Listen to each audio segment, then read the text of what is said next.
Welcome back, MTG Joe here. Today I'm going to be doing kind of an ad hoc video of just what I got to Mythic with early in the month. Got to Mythic about the 7th day of the month. And I was trying out a bunch of different formats, trying a bunch of different decks, and I kind of settled on this one and I had a pretty good streak. We'll go over the stats right after. But it's Mono Green Stompy and Explore Best of 1. So we've seen Mono Green Devotion, we've seen kind of these turbo henge decks. This is kind of a mix of the two, more on like the stompy side. But I started with 3 henges and basically towards the end of the games just completely cut henge out of the deck and replaced it with Vivian Monster's Advocate. But we'll go over the cards and kind of the strategy of the deck. So what we're trying to do is be a very aggressively slanted mono green aggro deck. And the goal of the deck ideally is you have 8 1-mana Accelerant Elves. So you really want to try to have one of these in your opening hand. Even if you have 2, it's not the end of the world. You really want to maximize your ability to go turn 1 elf, turn 2 either drop like a 4 or 5 power creature, Old Growth Troll, or Steel Leaf Champion. This puts a lot of pressure on your opponent, especially if you're on the play. You get to just kind of, they play maybe a tap line and you have a 5/4. And then turn 3 Collected Company out of the deck. It's also possible with the Elvish Mystics or Llanowar Elves to go turn 3 Vivian. And then the nice thing is usually these decks kind of, if you're playing all these elves, they're bad top decks. But with Vivian, it lets you chain creatures off the top of your library while also putting pressure in terms of just plussing the count to make beast tokens. For the tokens themselves, the counters are really dependent on the type of matchup you're playing against. Against blue-white control, I typically put vigilance counters to attack into the Wandering Emperor. For other creature mirrors, it might be worthwhile to also have the vigilance if you need to attack and block. However, if it's like Rakdos Sacrifice or small like weenie creatures, the trample could be relevant as well. And then against certain decks that have your flyers, like your Angels decks, the reach counters help to kind of prevent them from attacking Vivian, buy you some time as well. So Vivian kind of fills that place where it provides the card advantage that Henge would be providing, but it's not reliant on you having another creature. It lets you play off the top of your deck. And the biggest thing I found was with blue-white control having the access to Farewell now, playing out Henge forces you to kind of play out more into a sweeper, so it feels even worse. With Vivian, even if they Farewell, you just kind of rebuild your board, and even if you're not hitting creatures and you kind of hit a spot of just say spells or just lands, you're able to still put pressure with the plus. In a pinch, you can -2, but it's usually, unless you need like Scavenging Ooze, which we'll get to for like the Greasefang matchup, I usually just kept plussing Vivian and trying to play cards off the top of my library. So going at the other creatures in the deck, Scavenging Ooze is a very, very good card. It pretty much single-handedly beats the Greasefang decks. If you can get this, obviously on 2, 3, you just eat their vehicles. They can't really do anything. Against things like the burn decks or the red aggressive decks, it's very good. It can get rid of like Croxas out of Rakdos. The things that get flipped from mono green devotion you can also target, and it just gives you kind of incidental life gain as well as a big creature as well. The Werewolf Pack Leader is another card advantage engine of the deck. It's very easy to trigger its pack tactics with 6 or more power. Pretty much any other creature with it allows it.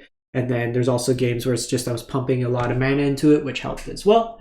And then Ronus the Indomitable, very easy again to have its can't block or attack condition. It's a very good Collected Company hit with one of the big creatures because it's indestructible and Death Touch, so you can basically block anything. And then the plus is really important in this deck. You have stuff like, well, yeah, you can pay 4 mana for this, but this was only 3 mana. It makes your elves get bigger. Your ooze gets really big. And then the big thing here is trample, right? So Steel Leaf can get trample. The Old Growth already has trample, stuff of that nature. So it kind of helps in that regard. And then lastly, just going over the spells, we're going with a Blizzard Brawl package. I was looking at Primal Might, but I like the Indestructible. It lets you kind of pump through extra damage. Playing the snow basics really isn't that much of an issue in this deck, so I went with that. While Primal Might can let you push through more damage, we don't have like a huge amount of tramplers per se. Like it's really only the Old Growth Troll that naturally has trample. You kind of have to use like the combination of Ronus, or this is only kind of pseudo unblockable. They could have creatures as well. And then the last card I was going with was Master's Rebuke. I wanted a card that can be playable in the Planeswalker based matchup, so blue-white control, stuff like that, instant speed. It also lets me hit like Angels decks at their turn. It lets me interact with Greasefang on their turn as well. And then notably, this deals damage, not fight. So at times I don't need to trade my creature because like this gives indestructible. So you can, like your 4/4 can hit a 4/4, won't die. Master's Rebuke just deals damage. So it's a little bit more flexible there. And then lastly, the mana base is very simple: 19 Snow Forests, 2 Lair the Hydras as your creature lands, and 1 Boseiju who endures. So that's pretty much the deck. So if we go over the stats now, then I could kind of walk you through some of the matchups. So on PC, I went 41-22. I probably had about probably similar win rate on mobile as well. Got the last few wins on the phone. So those weren't tracked, but what you're seeing here is on TapGG. The link's in the video description if you want to like use this application. It tracks all your win rates and everything. It's really useful. But so like I said, 65%, 41-22. The play draw discrepancy is pretty high in this deck because you have access to Llanowar Elf and Elvish Mystic. So if you do start off the game with one of these, you generally can just outpace your opponent really quick. At one point, I was at 89-39. It was just like the craziest spread I've seen. So kind of going over the matchups, this was predominantly blue-white control. There was a blue-white Flyers Spirits list that got me. They had like the phase-out Spirit and just a bunch of Flyers. My deck can't block Flyers well, so they're able to tempo me out with some phase-out spells.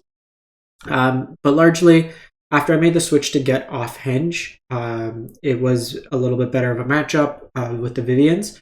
So some of my early losses were there. I also kept running into like Settle the Wreckage decks for some reason early on, which was a card I haven't played around in a while. But largely just don't overcommit into a sweeper. The Ronus is really good because it doesn't get hit by Supreme Verdict, so you can also oftentimes follow up. Usually it's presenting 1 to 2 threats and then collect a company on their end step to try to win. The Lair of the Hydras go a long way in that matchup.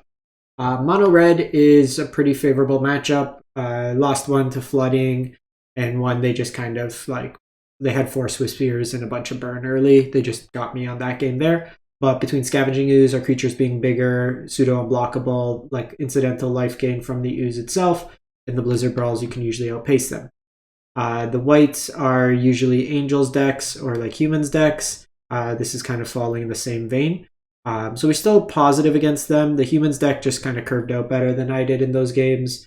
They had 3 Thalia's Lieutenant, so they were able to scale in terms of like creature size. The Angels decks and these creature mirrors often comes down to who curves out better. If I'm able to put enough pressure on them early and then pick off a key threat like Bishop of the Wings or Righteous Valkyrie, they need to go to like turn 4 usually, where I can put enough pressure turn 3 and then they're behind. The big thing is just not enabling them to trigger the 5 life gain for the angel that makes tokens. So that's kind of that game. We're able to then block with like Vivians and then kind of go wide, but their deck's very snowbally, the Angels deck, so they can also just kind of get you there. Spirits was pretty much close to auto win. The one loss here is actually not Spirits, but I conceded to a turn 3 blue-white control that only played counter spells at that point. So that they countered my first 4 plays and I got stuck on mana. The mono-green Devotion match is terrible. The one win here is against Stompy Mirror, but the Devotion matchup felt hopeless. They have creatures that scale in terms of your size with Lovestruck Beast. They have Cavalier of Thorns, which is bigger than anything you play, and then we don't interact with their board that well, so they're able to just build up lots of Devotion, and then like I just kept getting Portal to Phyrexian, and then they just kind of beat you that way there. Greasefang 3-1 was a good matchup. The Golgari might have been Greasefang as well. I can't remember on that one. Mono Black's easy. Lost to Creativity doing the Agent of Treachery things. The Rakdos matchup, one was a Cat Oven. I can't remember what the other one was. Might have been mid-range, but I did beat it a couple times on mobile. So that matchup's kind of, again, their like stomps don't line up well, but if they can time like go for the throats, fatal pushes, Lilianas, and then they're able to get a Shieldred off without you having kind of reasonable answers, it's a little tough. And then these are just like, this was Flash, Mardu Doomed Foretold, a Boros Feather deck, Dimir Control, kind of decks like that. So you kind of beat up on these like cheesy decks. I actually had kind of a like like this streak was kind of funny. So like you go in chunks, right? Like 3 wins, 2 losses, 3 wins. But then I got to like 3 wins to Mythic, lost 4 in a row. Built myself back up, lost 3 in a row. So I kept getting like to 2 wins, and then even here, like I won, and then I was playing on mobile, and then I lost 2 more, and then I won like 5 in a row. So it was a little streaky at times, but it was just like I was having one of those days where no matter the last 2 wins to Mythic, we're always kind of beating up on you. But I kind of like this deck in the position right now. Angels, like I said, can be a win. The Devotion decks aren't super represented in best of 1. They're more of a best of 3 deck. And then like largely you can kind of beat up on everything else. You're going to see a lot more aggressive decks and you can kind of beat up on those.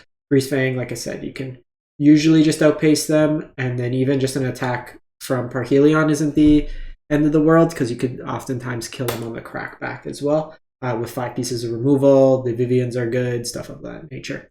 So that's it. I just want to share this deck. I don't have gameplay on it just because I was playing kind of like on the side, but give it a shot, see what you think, and we'll be back for more meta breakdown videos later in the week. Thanks for watching. Hope you have a great one, and stay safe out there.